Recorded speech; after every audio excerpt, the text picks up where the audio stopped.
Hello everyone, welcome back to a brand new video. Today we gonna talk about a horror, mystery, thriller movie, titled Get Out from 2017. Before we start, don't forget to like and subscribe and suggest any movie you want in the comment section. Let's get started. In the initial scene, a youthful individual of color named Andre is strolling alone around evening time through an impeccably manicured rural road.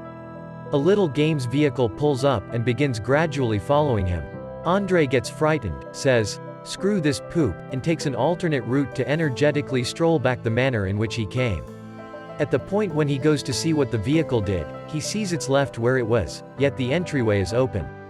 Suddenly, a man in a middle-aged head protector assaults Andre, renders him oblivious, and hauls his body to the vehicle. Rose shows up at her picture-taker beau Chris, Daniel Kaluuya, condo with cakes and espresso. They're preparing to disappear for the end of the week to visit her family, and he's worried that they don't have a clue about she's dating a person of color. She guarantees him that, while they will probably express a few idiotic things, they are unquestionably moderate. Her father would have even decided in favor of Obama a third time on the off chance that he could have. Chris inquires as to whether he's the main individual of color she's consistently dated, and she says he is, yet she's certain that her folks will be thoroughly cool. On the ride to her folks' home, Chris goes for a cigarette, yet Rose takes it and tosses it through the window. Advance notice that her folks would despise that she dates a smoker. Chris calls his mate Rod, a TSA specialist at the neighborhood air terminal, and helps him to take care to remember his canine and not to take care of him, individual's food. Rod, disliking Chris dating a white lady, criticizes him and says visiting the white people is an ill-conceived notion. He likewise plays a piece with endlessly. Rose believes it's sweet when Chris gets a piece desirous. While they're somewhere down in discussion and not completely focusing out and about, a deer darts out before the vehicle and is hit. They head over to examine and call the police, who ask what they're doing nearby. Rose lets them know that they're visiting her family who live close by. The official requests to see Chris' ID, yet Rose strides in and says that since he wasn't getting, there's no requirement for that. The official lets them go, and Chris tells Rose that it was hot the manner in which she defended him against the bigoted cop. Chris and Rose show up at her folks' home. Her dad, Dean Armitage, is a friendly neurosurgeon who, indeed, lets Chris know that he would have decided in favor of Obama a third time in the event that he could have. Her mom, Missy, Catherine Keener, is an oddly cool trance specialist. She offers to fix Chris of his nicotine compulsion through spellbinding, however he doesn't feel cool with individuals tooling around in his mind. He Armitages likewise have two on-location dark partners. Walter, Marcus Henderson, the maintenance person, and Georgina, Betty Gabriel, the servant, maid. Dignitary recognizes that it looks awful, two rich white individuals having two aides who are dark. However, they were employed to deal with his folks, and Dean would have felt terrible letting them go. Something doesn't add up about both Walter and Georgina. They have an unequivocal solid Stepford counterfeit consideration about them. They additionally both talk utilizing dated vernacular. Senior member provides Chris with a visit through the house and shows him old family photographs. Senior member guarantees that his dad was a track sprinter who was beat down by Jesse Owens to contend in the 1936 Olympics before Hitler. And keeping in mind that that was miserable for his father, it was as yet perfect to have Hitler's Aryan vision discredited. There are additionally photographs of Rose's sibling who will go along with them later. He's a specialist like his father, yet he had a really difficult time. The family gets together for evening tea.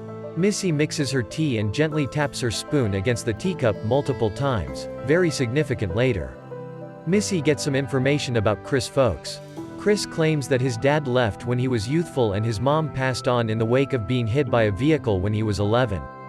Georgina kind of short-circuits while pouring tea, and Missy advises her to go rest and get some rest. The Armitages tell Rose that they're hosting their large get-together tomorrow. She's shocked and they advise her that it's that very day consistently. Rose's sibling Jeremy shows up. He's a forceful, ruined rich youngster. That evening at supper, an alcoholic Jeremy begins conversing with Chris about MMA battling, saying that Chris would be a characteristic it becomes he comes from good stock. He needs to fight, however Chris says that he has rules about play battling with lushes. Dignitary and Missy advise Jeremy that perhaps it's the ideal opportunity for him to hit the sack. Chris and Rose resign to their room where she is sorry for her family and they nod off. Around midnight, Chris gets up and chooses to escape for a cigarette. While outside he sees something somewhere out there charging at him. It's Walter. He goes directly toward Chris, yet makes a sharp turn without a second to spare and runs off toward another path. Inside the house, Georgina is gazing through a window. It turns out she's seeing her own appearance, not Chris. She changes her hair and Chris chooses to head back inside. Before Chris can successfully return to his room, Missy frightens him by turning on a light. She says smoking is a vice and offers again to assist him with stopping. He sits, however, derides the thought of sleep induction, uninformed that she is gradually mesmerizing him, involving her teaspoon as a center item. She returns him to the night his mother passed on when he was 11, and he tells her that his mom didn't get back home from work and he was excessively terrified to do anything, similar to call the police, that would make it genuine, so he recently sat staring at the TV, anxiously digging his nails into his bedposts. Present-day Chris is doing likewise, digging his nails into the arms of the seat. She taps her teacup with her spoon multiple times and advises him to sink. 11-year-old Chris sinks into his bed, while present-day Chris sinks into obscurity, seeing himself and Missy far above. His cognizance has left his body, which is deadened in the seat. He wakes in the first part of the day and actually looks at his telephone. Barr has sent Chris an image of him professing to give his canine brew. His battery is low, so he connects it. Chris tells Rose that he thinks her mother spellbound him the previous evening. He has obscure memories of the night. The Armitages' affluent companions show up for the huge party. Generally more established white individuals direct numerous unseemly sentiments toward Chris. How he has a decent form. Since Tiger Woods hits the fairway he should have a decent swing as well. Are people of color better in bed, and so forth. Chris sneaks off and finds a visually impaired man named Jim Hudson, Stephen Root, who says that everyone individuals at the party are oblivious. He's a craftsmanship seller and Chris is very much aware of what his identity is. Jim says that he loved Chris' work. He perceives the incongruity of a visually impaired craftsmanship seller, however lets him know that he has a great colleague who is perfect at depicting pieces. He begrudges Chris' eye. Jim says that he, when all is said and done, attempted photography, however was never excellent at it. At the point when Chris returns to blending with the visitors, he finds another person of color. He's about Chris' age and Chris attempts to bond with him, yet he also is firm and unnatural like Walter and Georgina. In any case, something about him appears to be recognizable to Chris. Note: the sharp eye will see that this is Andre from the initial scene. Chris chooses to check in with Rod once more, and he finds his telephone turned off once more. He connects it, calls Rod, and lets him know all that has been going on. Pole cautions him that white individuals love to have intercourse slaves and he wants to leave. Rose finds Chris and he tells her how strange everything is and that his telephone was turned off once more. She lets him know he's simply being distrustful in light of the fact that he's in an awkward circumstance. He concurs and she leaves. Pole advises Chris to snap a photo of the individual of color and he will check whether he recalls that him. As Chris is going to leave, he's impeded by Georgina who apologizes for turning off his phone. She lifted it up while tidying the end table, and when it came turned off she would have rather not meddled with it further.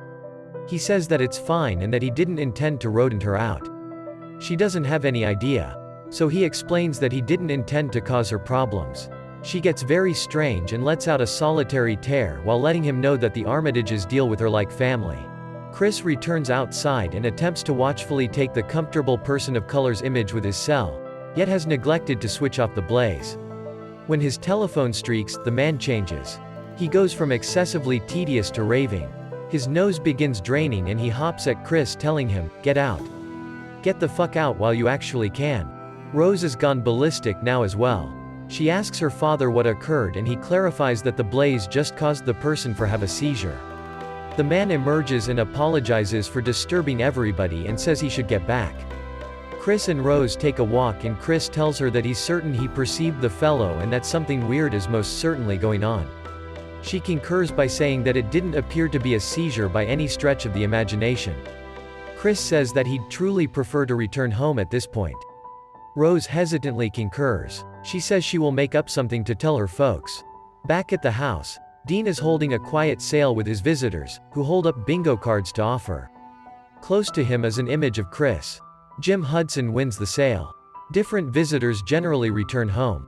Chris goes to pack his possessions and gets a call from Rod, who lets him know that the person in the image is a person they knew named Dre, who used to work at a cinema yet disappeared a little while back. The telephone battery bites the dust. Chris sees that the storage room entryway is open. He glimpses inside and finds a case loaded up with photographs of Rose presented sincerely with numerous other people of color. There are additionally photographs of her with both Walter and Georgina, who don't the slightest bit look like the automated variants Chris has met. Clearly Chris isn't the main individual of color Rose has been with, all things considered. Rose returns and Chris says that he wants the keys to place their packs in the vehicle. She searches for them in her satchel as they advance out of the house. Abruptly, Jeremy shows up, hindering the front entryway. Senior member and Missy are there as well. Jeremy is prepared to assault, yet Missy and Dean advise him to quiet down. Chris continues to advise Rose to get the keys. Missy and Dean let Chris know that they don't believe he should leave. Chris requests the keys once more and Rose says, serenely, "You realize I can't give you the keys." Chris at long last understands that Rose also is in on anything this is. Jeremy assaults Chris. Senior member shouts and Missy clunks the teaspoon on her glass, making Chris sink once again into the dim emptiness once more. In the interim, Rod continues to attempt to call Chris, yet it continues to go directly to phone message. He looks into the image of the person in the photograph and sees that he disappeared some time back, so he goes to the police. He lets a female official know that his kid was hijacked by white people to be a sex slave, very much like the missing person in the image. She brings in 2 additional officials to pay attention to Rod's story. At the point when he gets done, they generally burst out chuckling. No one will treat him in a serious way. Chris awakens to end up lashed to a seat before a mounted deer head and an old TV set. He watches a video made by Dean's dad that discussions about interminability, and so on. Chris sees that his fingernails have torn through the calfskin arm of the seat and uncovered the cushioning. The teacup and spoon show up on the screen once more. Chime ting and he's out. Pole attempts Chris' telephone once more and Rose replies. She lies by saying that Chris left 2 days prior and she's worried about his whereabouts as well. She guarantees that he left in a taxi or perhaps a Uber. Barr tells her that he went to the police and she appears to be concerned. He begins to understand that something is off base, so he attempts to record the call, yet when he begins conversing with her once more, she lets him know she realizes he really wants her. He tells her she's an insane bitch and hangs up. Chris awakens and Jim Hudson is on the screen. He lets Chris know that they will trade cerebrums. The others at the party were tied in with being dark, yet Jim couldn't give to a lesser degree a crap about that. What he truly needs is to have the option to see the world through Chris' eyes. Senior member has idealized the neurosurgery to make this all conceivable. What's more, Missy entrances the body givers to prepare them for the method. He will keep existing in obscurity void, yet will actually want to progress forward as kind of a traveler. The blazing is a sad secondary effect as they saw before at the party. Chime ting of the teaspoon and Chris is out once more. Dignitary and Jeremy prep Jim Hudson for a mind relocate. Dignitary advises Jeremy to go get Chris. Jeremy goes a few doors down. We see now they were in the cellar of the house and tracks down Chris oblivious. He removes his limitations and gets an IV prepared. Chris wasn't oblivious, all things considered. He'd stuffed cushioning from the seat in his ears to hinder the teaspoon. He takes out Jeremy. Dignitary calls for Jeremy and leaves the lab region to search for him. Chris surges him and skewers him with the deer tusks from the other room.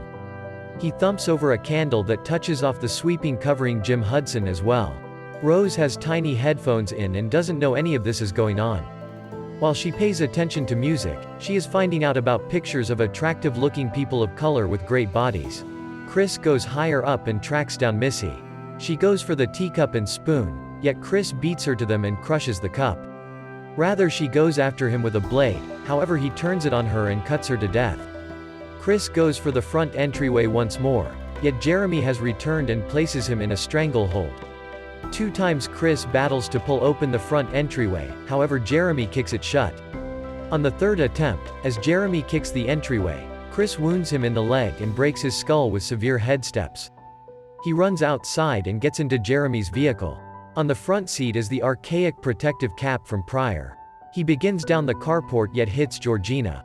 He can't simply let her lie there as he did his mother, so he gets her in the vehicle and go on down the carport.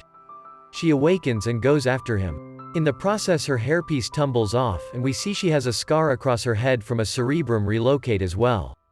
They collide with a tree and she passes on. Rose hears this through her headphones. Out of nowhere, the back view reflect is blown away. Rose is coming after Chris with a rifle. He beseeches her to stop, however she sees Georgina and alludes to her as grandmother.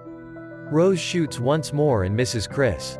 Unexpectedly, Walter runs past Rose in quest for Chris, and Rose says, "Get him, Grandpa," as he handles Chris. They wrestle on the ground, and Chris snaps his photo. Streak. Walter turns and asks Rose for her rifle. She gives it to him, and he shoots her in the stomach, prior to directing the rifle back toward himself. Rose is on the ground draining out. She attempts to go after the rifle, however Chris bats it away. As he twists around her, Rose puts a hand on his cheek and lets Chris know that she cherishes him. Chris begins to gag Rose, however stops, he can't proceed with it. A squad car pulls up.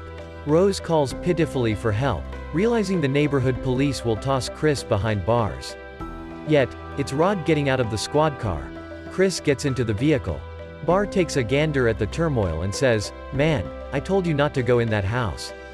When Chris asks Rod how he found him, Rod makes sense of that he works for the TSA and that all that will be okay. Rose grins with her final gasp as Rod and Chris crash away into the evening. The film closes with Rod pushing Chris away from the scene as Rose lies dead in the street.